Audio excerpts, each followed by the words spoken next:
that will pull you out.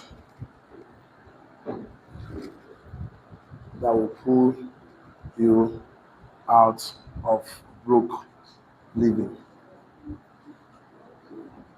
So the difference between poor and broke. Poor is somebody that don't have the capacity to even understand wealth principles.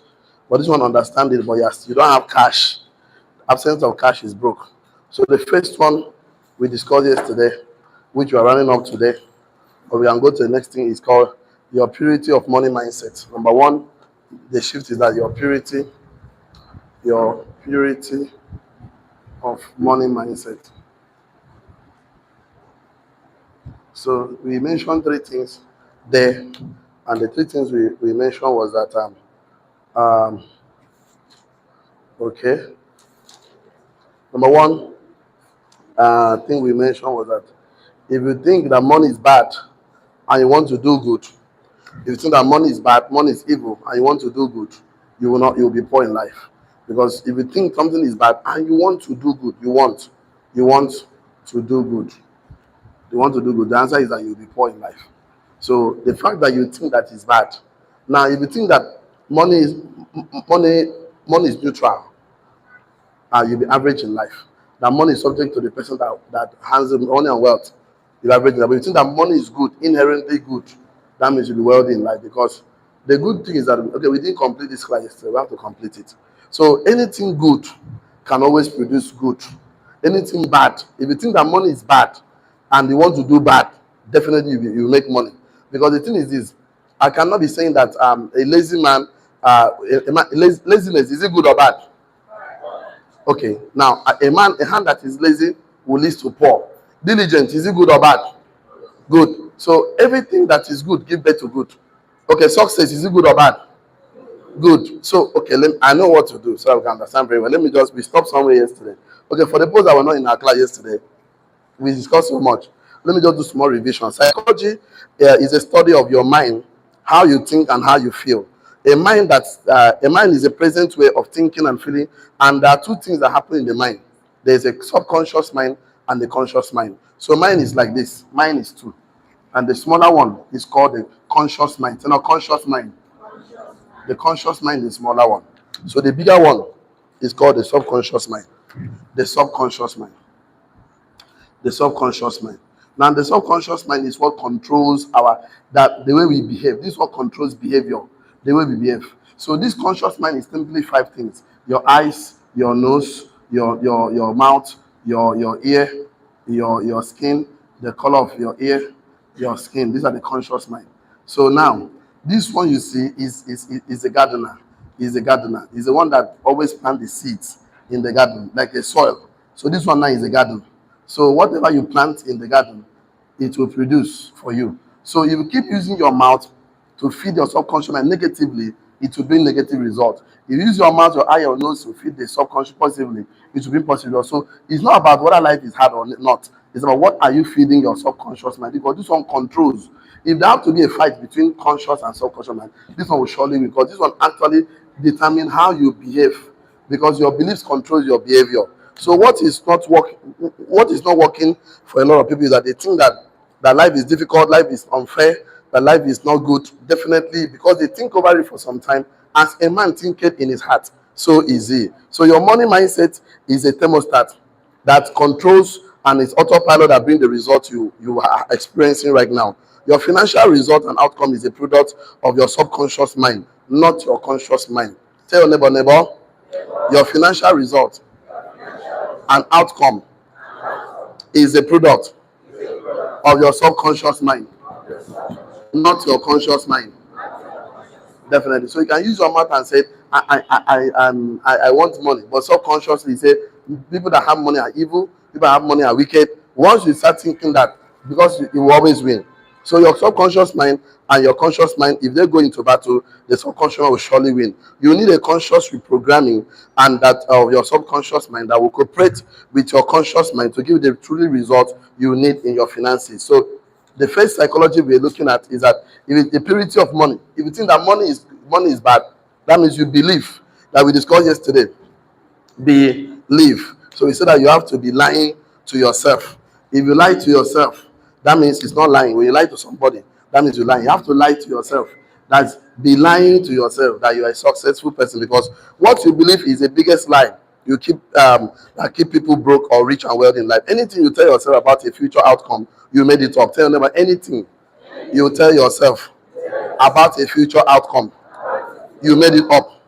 So if you tell yourself, I'm strong, I'm healthy, I'll be a good father, I'll be a good mother, I'll be anything that about future is, of course, and we discussed yesterday that there's something about belief and knowing.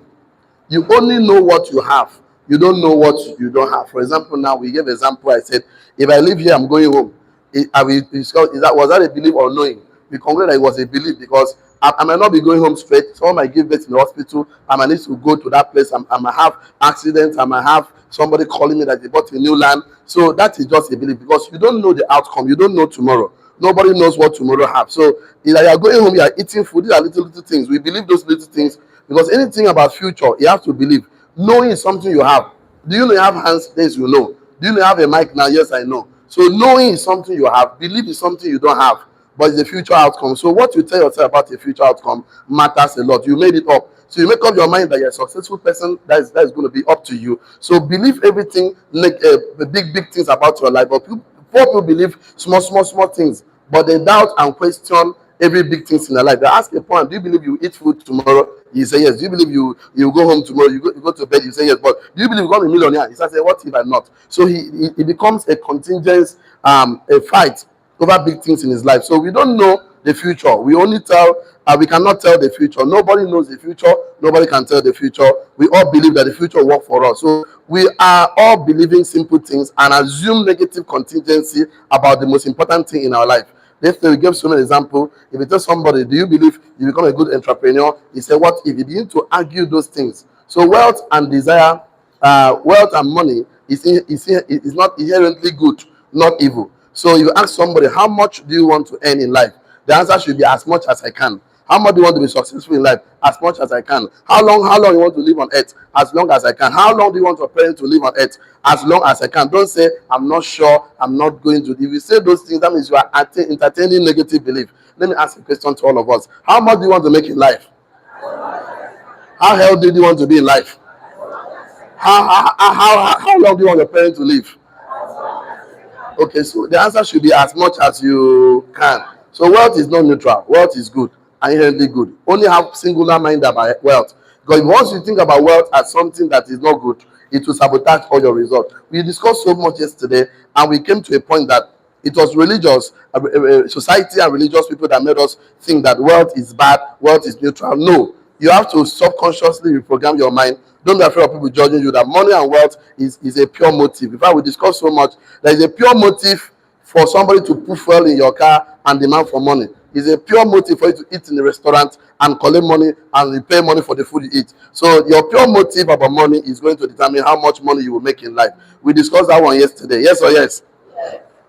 Okay, so we need to start from there, because about 7 of them, and we spend so much time in the purity of money making, because a poor man feel that I don't deserve to collect money. That is why you see this. We start discussing things like when they do something for you, you ask them, how much do I pay? Say, oh, well, anything you like, give me anything at all, because they feel they don't deserve a pay for their time. So they put themselves in a state of whereby they will perpetually become poor and struggling. That the rich man don't realize the rich man bills you for the money. In fact, if you go to Itam and cut your hair in a barber salon, they will collect 500, 1,000 now. That same haircut, go to a 1,000 or some 5,000, 10,000. We pay the same haircut. Possibly the time guy will do better haircut than the one in the 1,000 or some and shelter the work, because a poor man doesn't see, he doesn't feel that he deserves a pay for his work. The purity of money in his mind says that money is bad. I don't want to have too much money, so I don't do bad thing. That's what they think. So if you believe that having more money will make you inherently worse or a bad person in your subconscious mind, it will work and sabotage all the works of your hand. So your subconscious mind sabotage the works of people's hands. So if you believe that wealth is inherently bad, you will stay broke in your entire life. If you believe that wealth is good, you will stay wealthy and successful. But look at what the devil has done. Yesterday we were supposed to establish one fact about psychopaths and sociopaths. So these people that are psychopaths, their money is bad. The devil on his craftiness did not create anything. It is God and man that created everything on earth.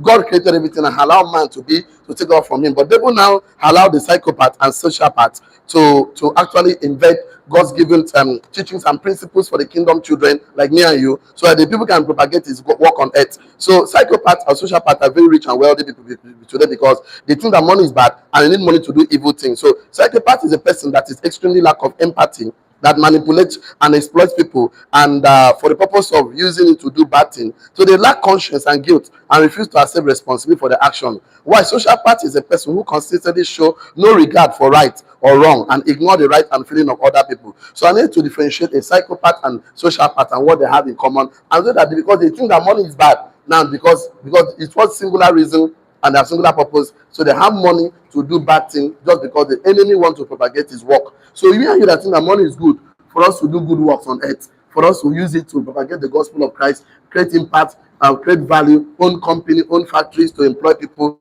That means we need to think of money that is good. So let me just differentiate this so you know very well. So you're not writing like this: psychopath, psychopathy, person, and what they have in common here, and then sociopathy. So it's good you know these things so that when you see some of them, you identify them.